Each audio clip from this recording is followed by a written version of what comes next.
First, I would like to thank you very much for this invitation. It is a great honor for me and also a great joy to know that you are interested in this topic, and which is more important than just for Russia. Your magnificence, thank you also for your presence. And I will try to make a short tour d'horizon to what happened 100 years ago. Last year, July 17th, shortly before midnight, started a commemoration service in the city of Yekaterinburg. Yekaterinburg in the Ural in Russia, which separates European Russia just behind the Ural from Siberia. And in this city, which is and was always the center of all the treasures, the treasure stones, have precious stones, and geological richness of Russia. In this center, which became during the centuries an industrial center, the last Tsar and the last imperial family of Russia was murdered exactly 100 years ago of last July 1918. So in the night of 17th to 18th of July 1918. I attended this service, so I can, at the end of my story, I can tell you more about the atmosphere, the attitude of the people today, and what is also quite relevant, the attitude of the political circles and the president of the Russian Federation himself about this past and those events. I will try to answer questions which refer to the following topics. What was so different about this murder, about this crime, from other assassinations of head of states, of kings, of emperors in the history of the world history? We have seen what makes it so different, what makes it so special, and what distinguished this crime from other crimes committed before in world history. Who stood behind this crime? Who ordered this crime? And if Lenin, why did he do so? Then why was the family not saved from people within Russia or received from other friendly countries, friendly to Russia or allied to Russia in the First World War? How was it possible to cover up this crime for such a long time? And how was it possible to find the remainings of the Tsar's family? And when did it happen? And was it really the Tsar who was among those remainings? Those questions up to the current events and, as I mentioned, the attitude of the present official government and the people, I will talk about tonight. And after my story, I would like to answer questions, if you have any, with pleasure. It was in July 1918 when the Tsar's family was kept under house arrest, heavily guarded in the Siberian industrial city, and even the windows were covered, and there was a high railing around the building, so that nobody could see who is there. Also, practically the population of the whole city knew who was there imprisoned. What did it mean, this assassination? I will tell about how it happened later. It meant that an entire dynasty with their head, and the entire family of this dynasty was extinguished. And not only the Tsar, the Tsarina, and the 5 children with the servants, but also any other member of the imperial family who was at that time, during the year of 1918, still on Russian territory. Everybody was kept and brought to death in one or the other form. Even the sister of the Tsarina, which was, as the Tsarina herself, a German-born princess, which was named in Russia Grand Duchess Elisabeth Feodorovna, who was a widow, and since the death of her husband, she worked day and night, tireless, as a charity sister, founded a hospital for the poor, and worked herself in this hospital, spent her entire money she had inherited for the poor in Moscow. And even she was taken away from Moscow, brought to Siberia, and thrown in a shaft, together with some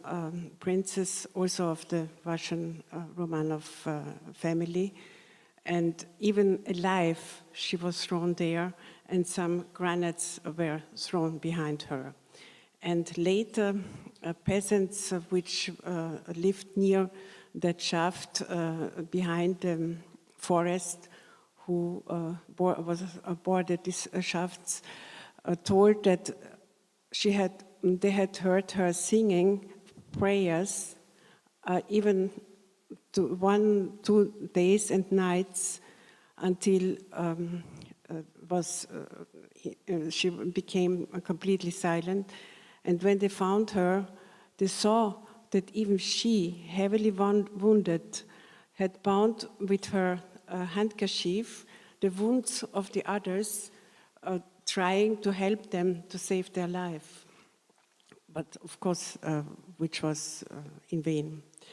But this is only to show that she was really a saint, and she was the first, after the fall of the Soviet Empire, to be canonized as a saint, even before the imperial family. This was only an example that everyone, not just the Tsar and his family, was murdered.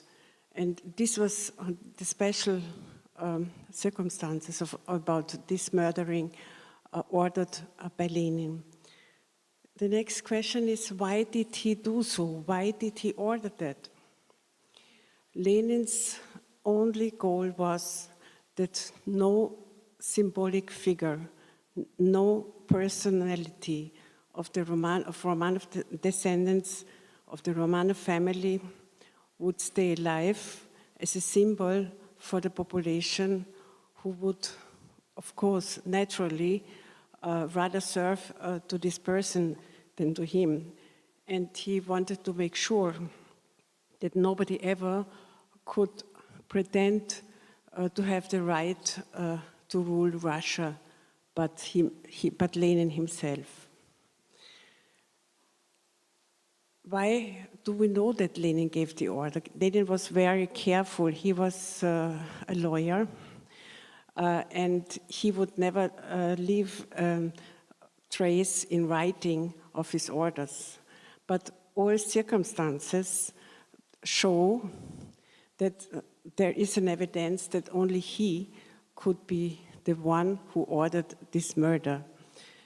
There were people traveling, commissars traveling from Yekaterinburg to Moscow, asking for orders or advice, either personally or by telegram, what to do with the servants, or how to execute the murder, or when to do it, where to do it, and how to explain that they vanished afterwards. So all that we have evidence in writing, and also it is clear that nobody, no commissar, as powerful he might have been in Yekaterinburg, would dare to decide himself the fate of the imperial family. There was also a cover-up afterwards, because even people, they were influenced, or if you want to say so, brainwashed by the revolutionary propaganda. Nobody would ever understand how and why to kill the Tsar, who already had abdicated a year ago, and why the entire family should die too. So even those people would not understand that. That's why it was important to cover up and to hide all the traces they would show or give evidence about the murdering of the entire family. There was also already planned a disinformation campaign for people. They would wonder what happened to the Tsar, why did he vanish, what happened. So to say that he tried to escape his escape justice, he should have brought to justice, and he tried to escape, therefore he had to be killed, but his family was brought to a much safer place, which sounds a little bit cynical when we know the truth. Then is the question, why was it not possible to save the family? As I mentioned, the house where they were kept imprisoned were heavily guarded. In the last weeks before the assassination, even each room was day and night guarded, each room. Then the house from the courtyard side, from the street side, and there were even 2 cordons of guards taken around the house to make sure that nobody could maybe let escape a child or whatever. But it must be also said that nobody of the family was so united that not only the Tsar and the Tsarina, but none of the 5 children ever would even think about leave the family and try to escape by themselves. It would also not be possible, but they would also never do it. At the very beginning of the revolutionary events, there was still a technical possibility that the imperial family, which was at that time separated from the Tsar, who was still in the general quarter, could have escaped. But they didn't want to do it without the head of the family. Also, the children were sick at that time, and the Tsarina didn't understand how serious the situation was. The Tsar, from his general quarter, could have escaped very easily, brought to the Western, to Finland or whatever. But he, of course, would never leave his family back alone. So there was no way. And to organize a flight for such a big family, which also didn't want to leave alone the servants who were loyal to them until the very end, and be ready to share the fate of the family. The Tsar and the Tsarina, they would never let them alone. So it was not possible to organize the liberation of such a huge group of people, so heavily guarded. Now I would like to go back to the beginning of the event, the precondition of this murdering, to the year 1917. I would like to explain in a couple of sentences only how it really happened. As you heard before, I started to be interested in this, in the circumstances of the revolution, because I happened to meet people in the 80s, in the 80s of 1980s or so, which were still witnesses to the Russian Revolution, and who told me what they saw, what they experienced, and how it happened for each of them. And it was clear to me that those events happened in a completely different way than we believe. What we believe today, so the masses of people, is more or less the Soviet version of the events, and had nothing to do, or very little to do, with the reality. In reality, already at the eyewitnesses, there's a story which I described, I quoted in my book, Blood in the Snow, of which I have 2 copies in English, told me how manipulated the events were, and how they saw that people were giving money to young men and on the streets, and told them what to scream. We want a new government, we want this, we want that, and we hate even the Tsar, which was not true in the reality. There were different opinions of him, but there was no hatred. I mean, people usually adored the Tsar, whether he was more or less good in his intentions to do the best for his country. And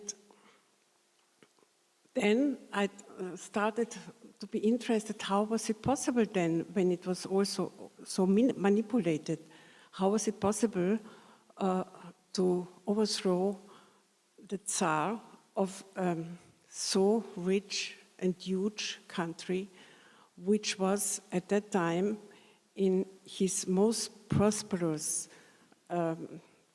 time of Russia, I can say in 1,000 years, on the eve of the First World War. And then I understood it was because it was in such a prosperous phase that the German Kaiser wanted to weaken Russia.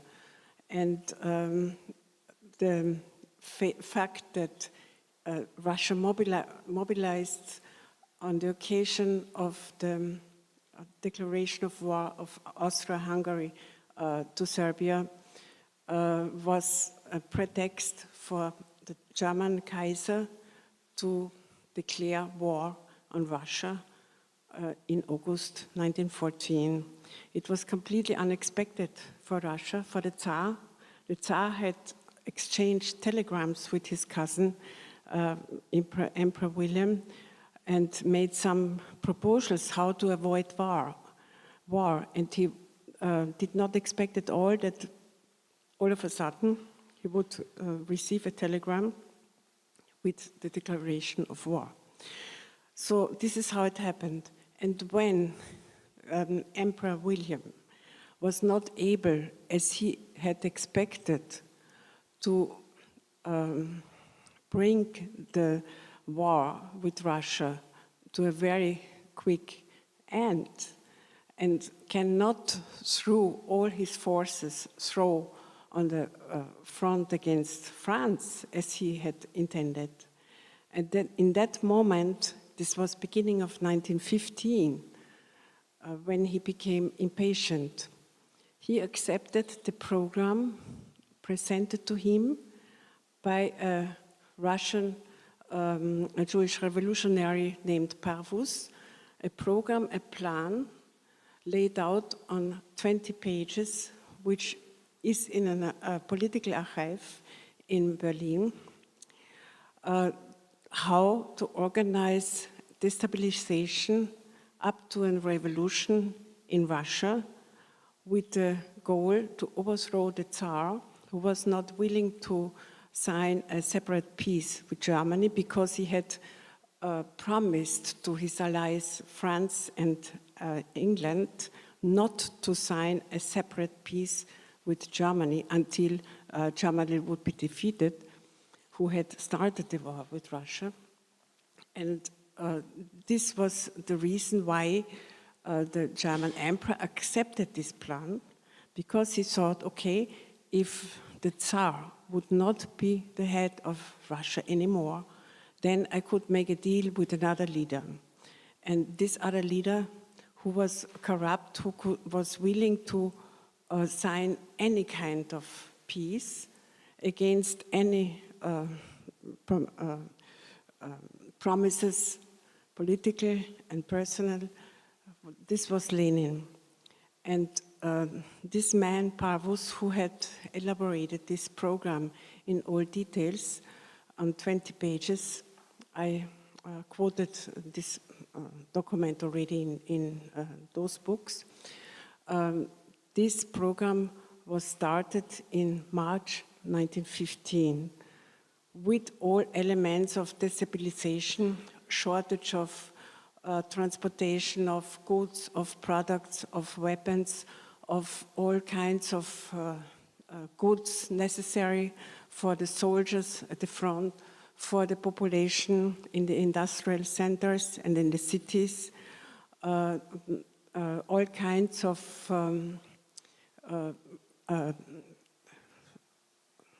actions to, for instance, to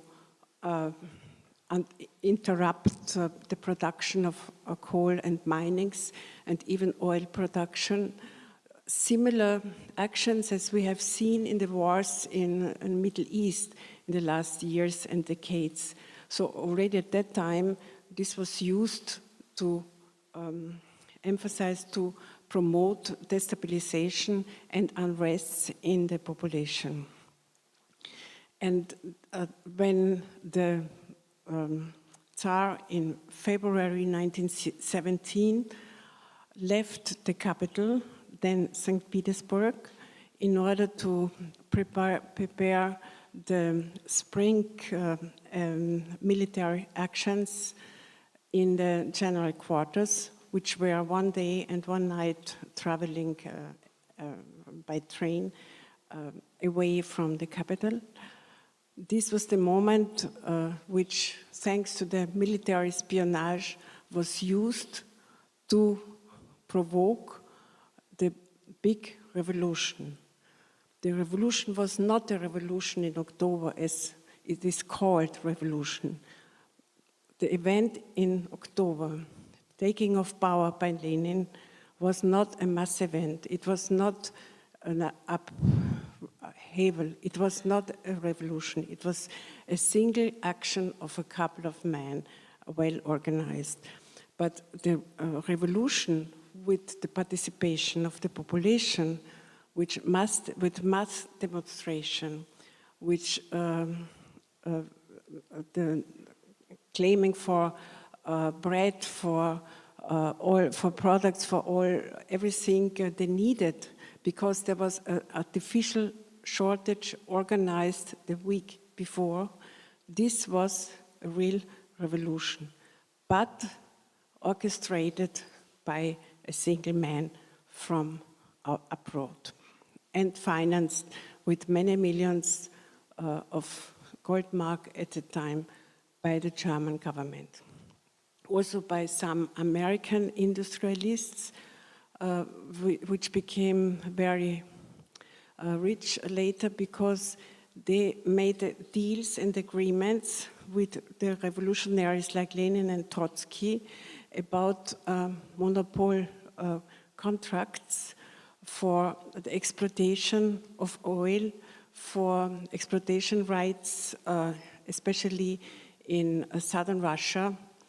And this was the beginning of some of the rise of some very important companies, like such as Rockefeller and other enterprises in the United States. So they were also interested by purely economical interests, business interests of some individual entrepreneurs, other than in Germany. In Germany, it was most political and economical. They wanted to weaken, and in this moment, military interests to defeat Russia.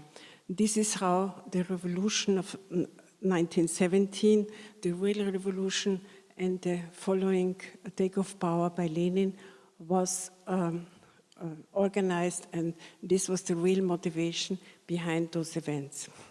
When the unrests in the capital, St. Petersburg, began in February 1917, the Tsar, as already mentioned, was at the time in the general headquarters further west.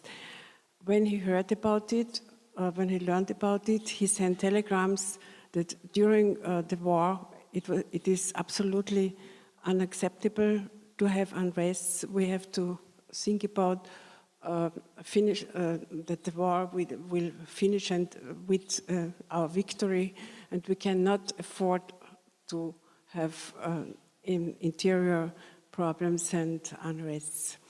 And it is true that, as Churchill wrote later in his books 1914 about the First World War, that Russia was already very close to a victorious end of this war, which is not very known, because then, in the very last moment, Germany happened to turn the page completely and to, with this revolution, to bring everything in another direction. The Tsar didn't want to use violence in this moment, but then he ordered, we have to make order, we have to finish these unrests. But the soldiers which were in reserve, they were not professional soldiers anymore in the capital. This is what the eyewitnesses saw also and told me. They fraternized with the population, and therefore demonstrations went on, and those who were behind those and were the organizers of those demonstrations pushed it further and further, and finally the Tsar, as he saw, there are so many victims, and he wanted to stop the bloodshed. He ordered, okay, I'm willing to step down to my brother. He had a younger brother, because the son was not very healthy. As you know, he had inherited hemophilia from his mother. So it was not sure whether he would be healthy enough to reach the age of an adult man to lead Russia. So the Tsar abdicated in favor of his brother, his young brother, Michael Alexandrovich.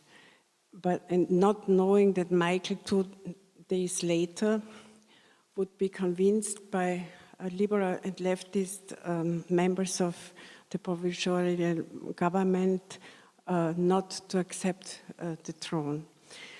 In any case, the Tsar was isolated there between the general headquarters and the capital. He was on the way back, but his train was blocked, and he had abdicated, so he had given up the crown. The events which followed were completely unexpected for him. He had been guaranteed free movement with his family and thought he would withdraw with his family to England until the end of the war, or to the summer residence at the Crimea in Livadia. But very quickly, the provisional government, which he had appointed to lead to govern the country until the new Tsar would be proclaimed, then even with the parliament which already existed, so it was already on the way to a constitutional monarchy at the time. So the provisional government consisted of some members of the parliament, liberal ones, monarchists, conservatives, but also with a second wing, political wing, which were more radicals. They were the members of the Soviet, the so-called Soviet or Council, as they named themselves, and they did it in order to say we represent workers, we represent sailors, we represent the peasants, so we are the Soviets, the consultants, the Soviets of workers, peasants and sailors. So they wanted nothing else. They didn't want to cooperate with the moderate forces.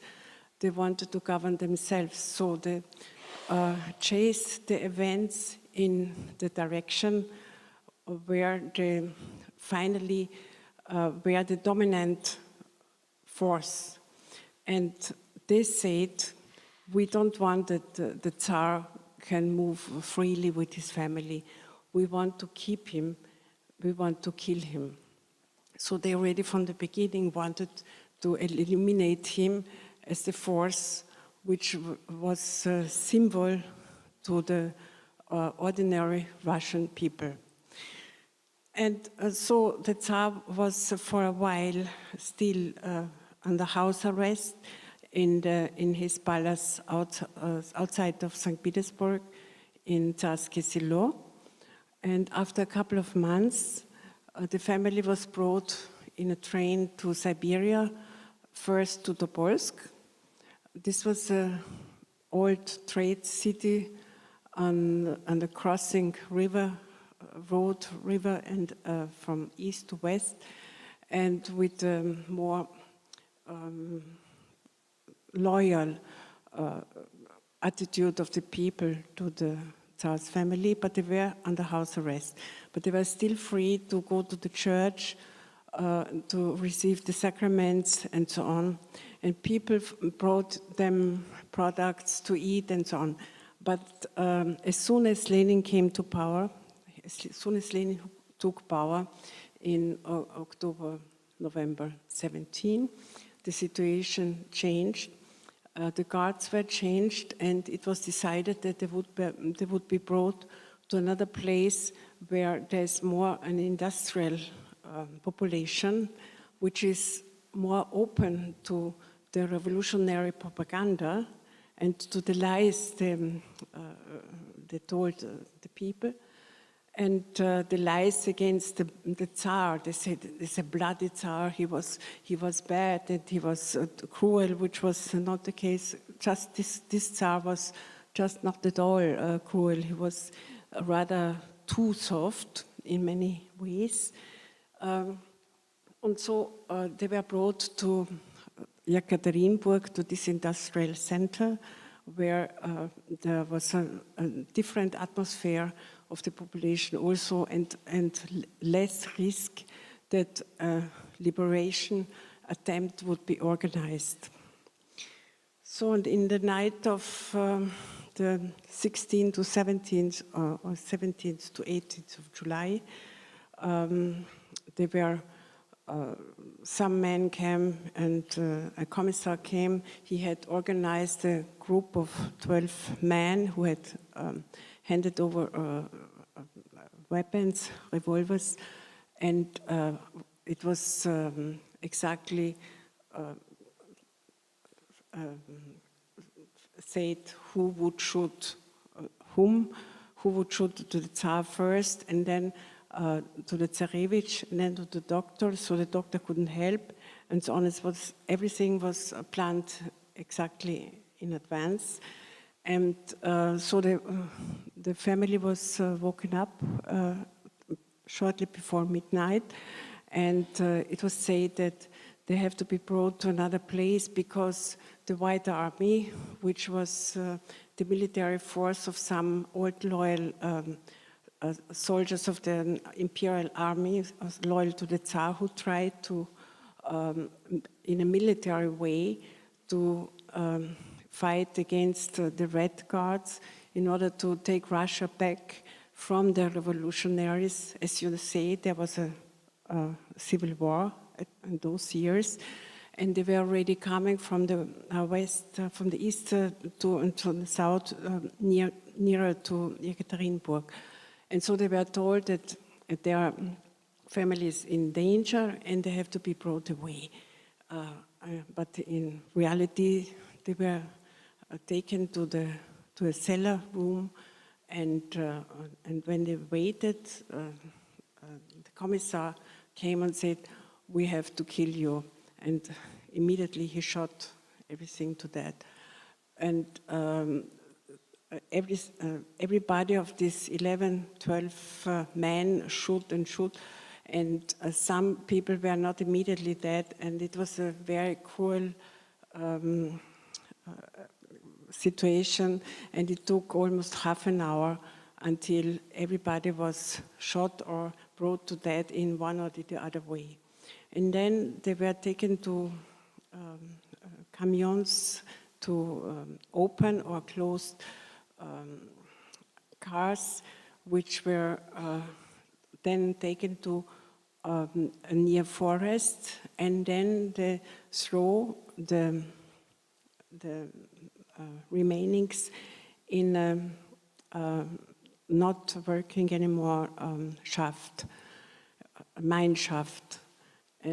But they were not sure whether the peasant which lived near that forest wouldn't discover them. So they came back the next night, took them out, and wanted to bury them somewhere else. But the car was so heavy and the ground so soft, so that they said, "Okay, we will throw away some of them," and they threw them away like a dead dog. And they threw two of them away, which later it became clear it was a Tsarevich and one of his sisters. And then the other they tried to burn and to make the faces not with sulfuric acid to destroy them, so they wouldn't be recognized if somebody would find them. Then they thought nobody will ever find them and would find out what happened. But a couple of days later, a part of the White Army came to the city and searched for the family, found the house in a completely devastated state, and started to understand that a terrible crime had happened. And the general appointed a lawyer who was starting to make researches to, of course, most of the murders, they were not there anymore, or not only because they were afraid to be discovered, but also because the White Army were, of course, enemies to the Reds, and so they fled. But some of them, one or two, they could still find, and so piece by piece they could put together, and they understood where they should search. And they already found the first place where they were thrown into the mine shaft with some remainings they could still find, but they couldn't find anymore the place where they were really under earth. And the family with the servants and also the other place where Tsarevich and one of his sisters were thrown into the earth. Because as soon as they were already near to this place, the Red Guards came back, and so the people who were in charge to search had to flee. For 70 years, nothing happened. But the interesting thing was those people who tried to put together the puzzles and to find out what really happened and where they were buried, they made their way through Siberia and the Pacific Ocean to Europe. And in France, in 1924 only, the main person who did this research, he published the results of his research. And it was only in 1924, 6 years after this murdering, that it became known that the entire family was murdered and how it was murdered. Until then, it was not clear what happened with the family. And this is why so many impostors appeared, like this famous pseudo-Anastasia. She was not the only impostor. There were also other pretenders. They pretended they escaped the murdering. But of course, as we know already, she was only a Polish servant at the court and had good informations and materials to set up her story, but she even didn't really speak Russian. So it was clear that she was not Anastasia. Also, she was not very similar to Anastasia. But anyway, she was not the only one.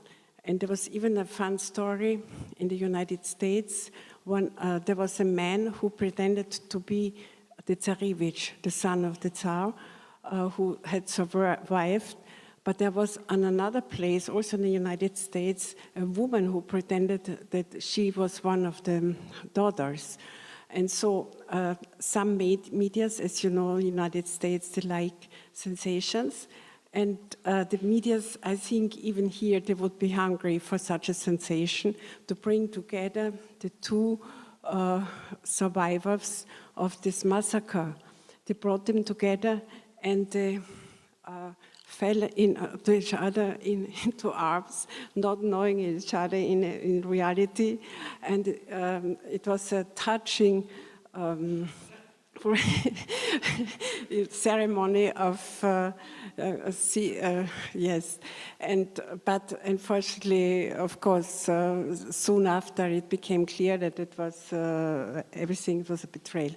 So, but this is only an example, which was possible because it was so long not clear what had happened. The Soviet government tried with as good as they could to hide this crime in front of the population, because the population would never understand and forgive them. And also to foreign countries, because it would be a disastrous image, damage to the image of the Soviet government, just disastrous. Who would trust the government who does those things? So this was the reason why so many impostors could come up with their story, which unfortunately we know that it is not true. I described in my book how in the 90s, even in the 80s, some people of the region of Yekaterinburg who knew, of course, from earlier from stories from peasants, it must be somewhere here, it must be somewhere here, etc., who tried to search for the remainings. And finally they found something. They thought there could be really the remainings of the Tsar's family. But there was a point where they really needed the help of professionals like archaeologists or anthropologists. But this was possible only with an official approval of the director of those institutes or academies. And at that time it was Gorbachev, and Gorbachev was a communist, and he remained a communist to his end. And when asked, he said, no, don't do this, I will not allow it. And already Yeltsin, before he became president, said, as the first day I will be president, I will give green light so that you can continue your search. I will give green light to those institutes who must help you to examine whether in a professional way, whether there could be the remainings of the Tsar's family. And this word he kept, so they could do it. And as we know, in 1998, the Tsar's family and his servants, except the 2 children, which were not found yet, because, as I mentioned, they were thrown off the car before the other people. They could not be found. So there was the ceremony of the funeral in the Peter St. Paul's Cathedral in St. Petersburg, where all the sarcophags of the emperors since Peter the Great are buried. And there was this ceremony, and I attended this ceremony too, in presence of President Yeltsin. I must say that the Russian Orthodox Church was not sure whether this is just a political game or because to attire the support of the population, because the faith was in Russia always much more important than for governing people as a support than in Western countries up to date. So Yeltsin assured himself the support of the population in giving back the Russian Church his right, the rights of the Russian Church, and also the churches themselves. And Putin also, until Putin, he also understands the importance and also supports the Russian Church. And so the Russian Orthodox Church was separated from the so-called Church of Russian Church abroad, because one said about the other that they cooperated with the communists or with the Soviet regime or with the Soviet secret service and so on. So there were mistrusts. There was no trust between the two. In the meantime, they have find peace with each other, more or less. But at that time, it was not still not the case. That's why the funeral was not really at the level of a Tsar's funeral. And the metropolitan was there, but the Patriarch of all Russia, as he is called, did not participate in this ceremony, which was seen by some people as a quite catastrophic gesture. Some years later, it was possible also to find the 2 children. They are still not buried until today. It was only last year that the Russian Orthodox Church said they had doubts about the first identifications, but now they are thinking it over and considering them to be really the remainings of the Tsar's family, including the two children. They are not buried. How was this possible? This was possible thanks to genetic, to the comparison of the genetic codes of some DNA or DNS, as it's called in English, with the help of relatives of the imperial family, relatives in England, as you know, Prince Philip, or of the 2 sisters of the Tsars, they're already not alive, but their children are alive. The Tsar had 2 sisters. They were not in Russia at that time, otherwise they also would have been taken and murdered and killed. They were in Kiev working with his mother as a sister in a hospital.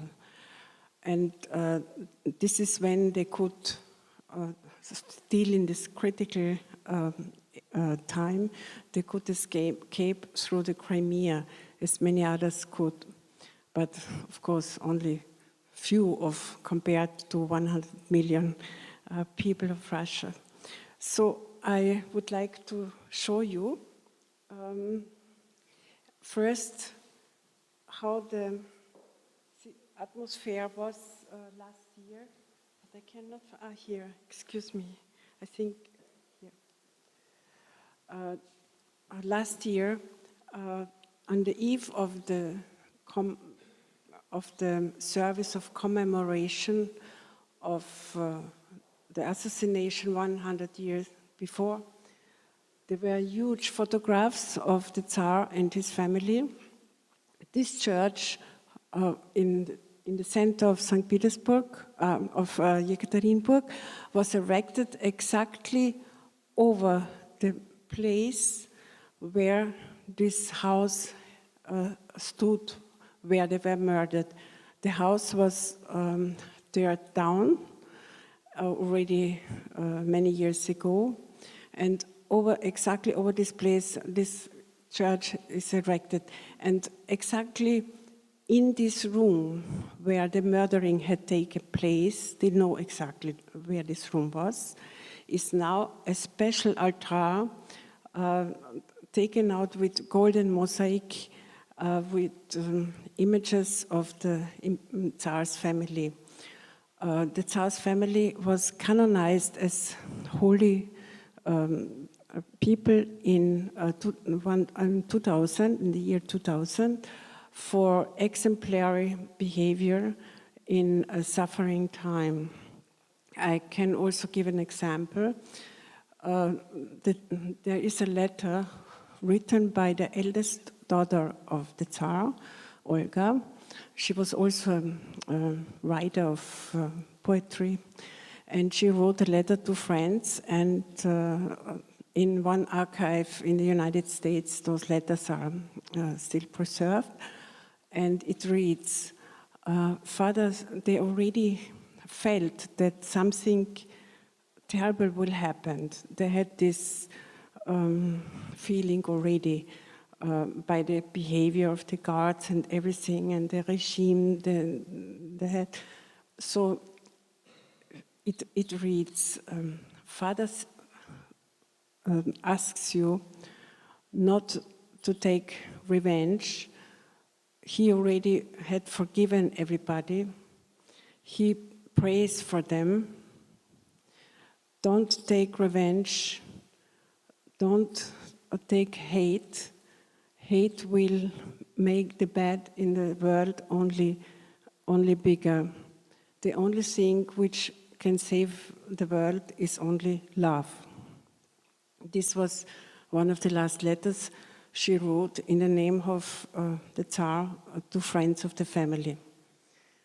Here you see some pictures.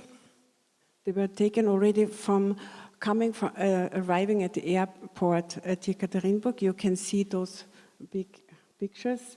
And this is one thing which is very interesting. Along the territory where this huge church is erected is a very big street which much traffic. There is an underground passage to pass this street underground, and in this there's a walking underground and passage, and this is where there's a graffiti at one side, at the left side of this walk, and another on the right side. So you see the family on the left side and the killing squad at the other side, where after the stories and all these documents, we know how it happened. This is how it probably looked like when the murdering happened. And this is take of the people, the pilgrims. In the last years, there were between 70 and 100,000 people coming from all over Russia, and some even from abroad, mostly Russians, who came to the yearly service, commemoration service in July. Last year, they were estimated between 150 and 200,000 people. They followed outside this service, which was held under a tent prolonging the roof of the church, practically outside of the church. So, and also there was a transmission with huge screens so that all the people could follow the service. And after the end of the service, which took 3 hours, those people, most of those people walked by foot. They walked from the city almost 20 kilometers out of town to that very place where the remainings of the imperial family was thrown to the mine shaft first. So they all walked. This was a real pilgrimage to them. And this is about the identification story. How to identify, how really to know that it is really the imperial family. Because there were only pieces of those remainings found and all mixed. When the Tsar was still a Tsarevich, not Tsar yet, when he was, he was about 21 years old, he was sent to a world trip, and in Japan, he became victim to an assassination attempt by Japanese little soldier.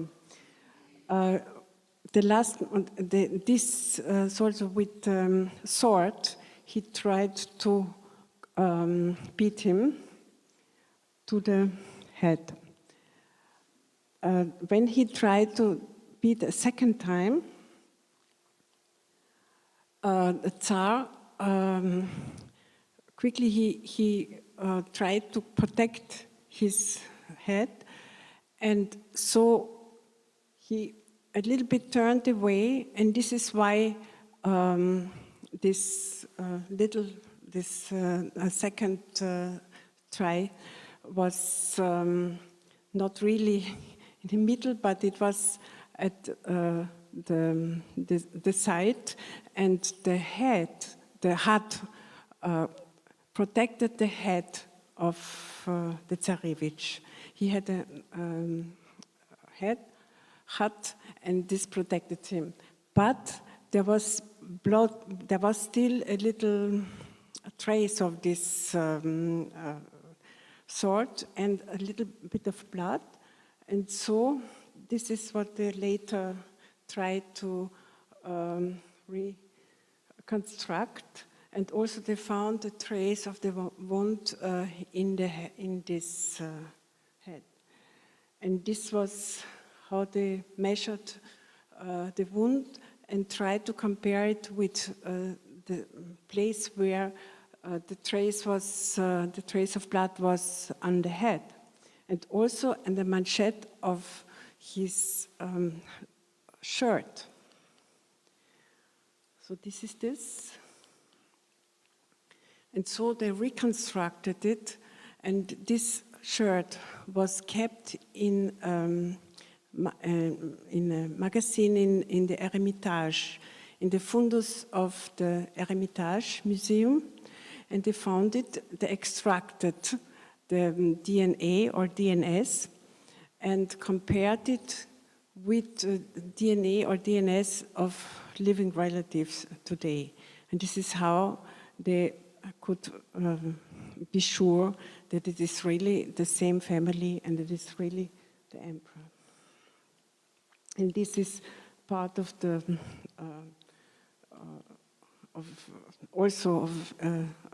within the head where he found it. I would like to mention what do the people today think about those events. I expected last year that all newspapers would be full of those stories. In television, they would be programs, documentations of those events, nothing.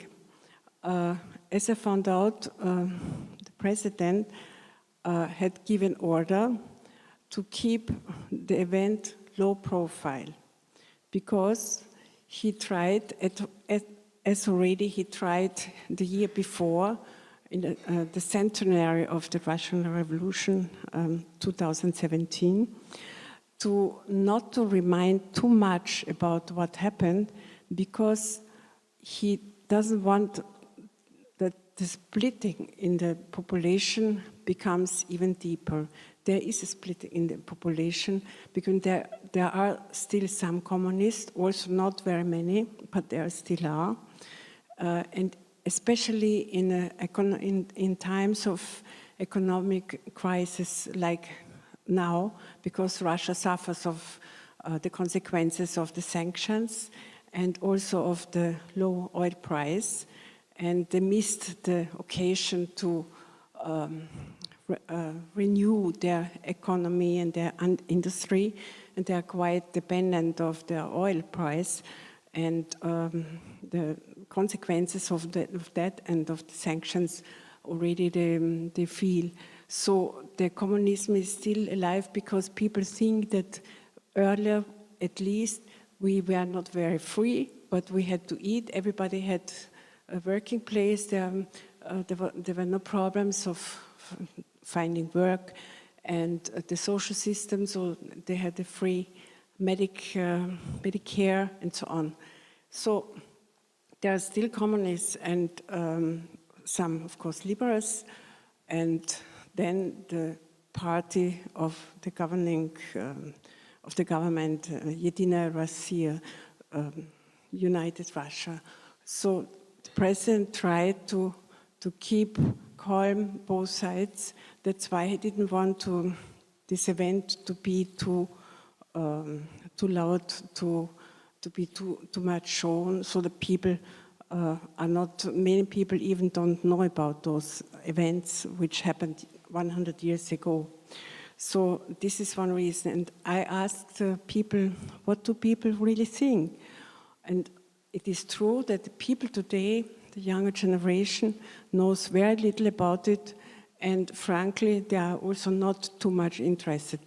But there is a part of the population which is really, as you could call it, hardcore, very, very attached to the Russian past, to the imperial family. They have understood that there were so many lies over those, over the family, over the Tsar, over the past, over everything he did, and everything he did right, and he did for the good of the country.